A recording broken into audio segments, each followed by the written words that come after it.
and they got a little bit of heat from this interviewer, which kudos to this interviewer before we get into the video. Here we go. Disagree with the Israeli government policy. Why not just stop sales completely? Well, I disagree with the U.S. policy. We couldn't stop selling in the U.S. I think it's fine to be involved with a country, to be a citizen of a country, and to protest some of the country's actions. And that's essentially what we're doing in terms of Israel. We hugely support Israel's right to exist, but we are against a particular policy. You guys are big proponents of voting rights. Why do you still sell ice cream in Georgia? Texas, abortion bans. Why are you still selling there?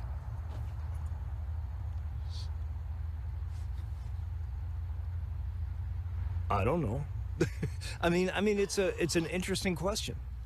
I don't know what that would accomplish. We're working on those issues of voting rights and I don't know. I think you ask a really good question, and I think I'd have to sit down and think about it for a bit. Now, it's just so awkward. I know, it was so cringe. Okay, I'm not going to flame Ben and Jerry all that much because I do think at the very end of it, the answer is sufficient. He said, I honestly don't know. I will look into it, and I will actually look for an answer because clearly he got caught a little red-handed there. Here's a crystal clear example of how you're actively being hypocritical with your actions. Right. Why are you being a hypocrite? Exactly. I don't know. Yeah. It's crazy. And this is the problem. If they sincerely cared about the issues that they claim to, then they would be consistent in their beliefs, even if it came at the expense of their them being able to sell in Georgia and Texas, but they're so loud about their activism, but they're banking on the fact that everyone in the media and all the mainstream journalists will just pat them on the back for being so woke. But reality is that here's the dirty little secret about woke people.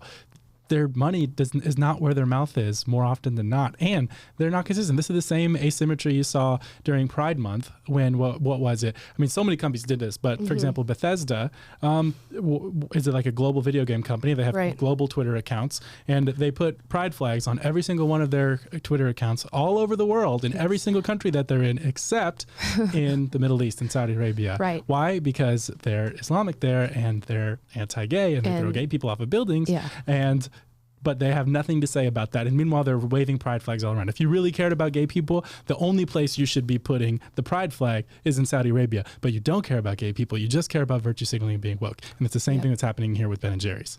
Yeah. Don't you find it interesting too? Like, I agree. I applaud him for saying he doesn't know and that he'd have to sit back and think about it. But don't you think it's interesting? There was like a half answer there where he was like, I don't know what that would accomplish. Right. And it's like, okay, well, why don't you apply that exact same thought to what you're doing in Israel? What are you truly accomplishing right now? Here's my theory, guys. I'll give you multiple theories. So first of all, I think they sent Ben and Jerry, the actual Ben and Jerry, to do this HBO interview because they didn't expect them to get heated questions from this interviewer. As we all know, you can look this up, Ben and Jerry's was acquired by Unilever in 2000. So Ben and Jerry are really not even the owners of Ben and Jerry's anymore. I think they sent two old men because they thought they wouldn't get too much heat from this young reporter if they sent the actual Ben and Jerry to do this interview.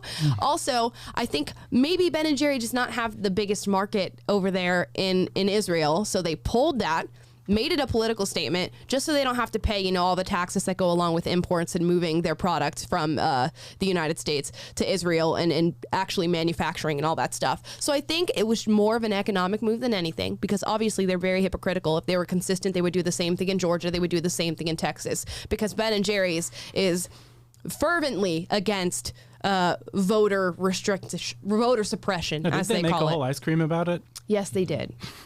And did they make a defund the police ice cream? Like, they're all over the place. They are all over the place with this stuff. So I think they pulled their manufacturing or their selling in Israel just because they weren't making enough money to justify being there, and they used it as a political statement because Ben and Jerry are both Jewish. So I just don't believe any of this is real. I think it's all farcical.